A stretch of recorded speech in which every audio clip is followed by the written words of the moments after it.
Kalian pasti ngikutin banget huru-hara dunia perskincarean Indonesia akhir-akhir ini ya. Karena gue aja yang tidak terlalu ngikutin dunia perskincarean, nyampe juga ke gue FVP-nya.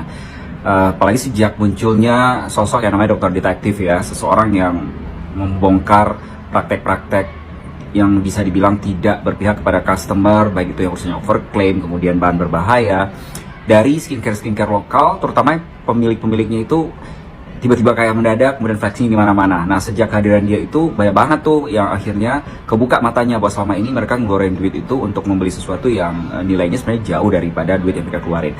Nah, semalam itu terjadi kehebohan yang menurut gue tuh benar-benar luar biasa memalukan ya, sampai ditonton pada satu poin itu 500.000 orang nonton di live-nya si dokter detektif ini. Jadi kehebohan ini terjadi saat seorang pemilik skincare yang berasal dari Gayo Aceh merasa tidak terima produk dia di review, dan produk dia itu kebetulan produk yang mengandung bahan berbahaya, dan klaimnya dia sih produk dia itu udah 2 tahun nggak diproduksi. Tapi masalahnya itu masih banyak beredar, orang-orang juga udah ngecek di marketplace banyak beredar. Katanya dulu dia udah pernah ditegur BPOM, kemudian dia tarik.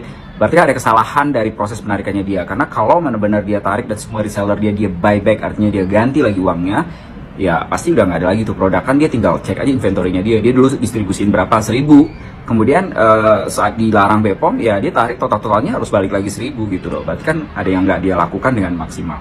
Nah, intinya si pengusaha dari Gayo Aceh ini, dia itu mendatangi si Doktif ini ke tempat dia makan di sebuah restoran, kemudian dia labrak dan dia tuh rame-rame, dan terjadilah tuh persekusi, premanisme yang menurut gue tuh benar-benar sangat-sangat memalukan sih. Dan semua orang setuju ya bahwa ini cara barbar dan preman, dan hukum rimba, yang namanya rimba, nggak berlaku sebenarnya untuk negara Indonesia, apalagi kota besar seperti Jakarta ini, dimanapun sebenarnya nggak berlaku, kecuali ya di rimba yang nggak ada hukum gitu loh, di mana isinya semuanya cuma binatang-binatang buas.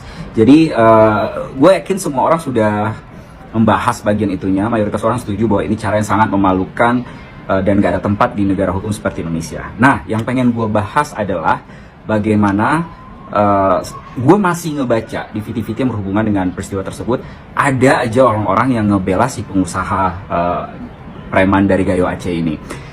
Menurut gue tuh ada 2 kemungkinan. Pertama, orang ini adalah buzzer ya.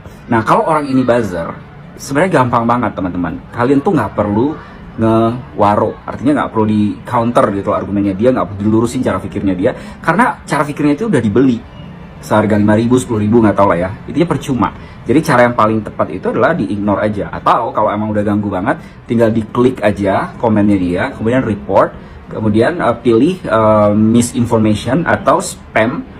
Ada beberapa pilihan, kemudian nanti langsung disubmit aja.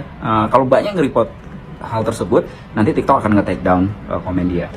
Nah, yang kedua, nah ini yang cukup menyedihkan nih, karena kebanyakan komen-komen ini ibu-ibu atau perempuan-perempuan yang menurut gue yang paling harusnya terbantu dengan kehadiran Doktif.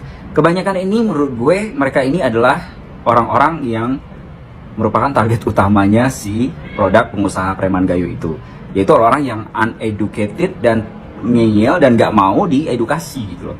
Nah, kalau orang seperti ini sama sih sama yang si buzzer tadi, cuekin aja, gak usah diwaro, karena mereka itu hanya akan kapok sendiri karena 2 hal. Pertama, mereka udah beli produknya mahal-mahal, kemudian karena produknya probably overclaim gitu ya, akhirnya nggak ada efeknya, dan saat beli yang kedua udah nggak ada duit lagi atau nggak cukup lagi budgetnya, baru deh misal gitu ya.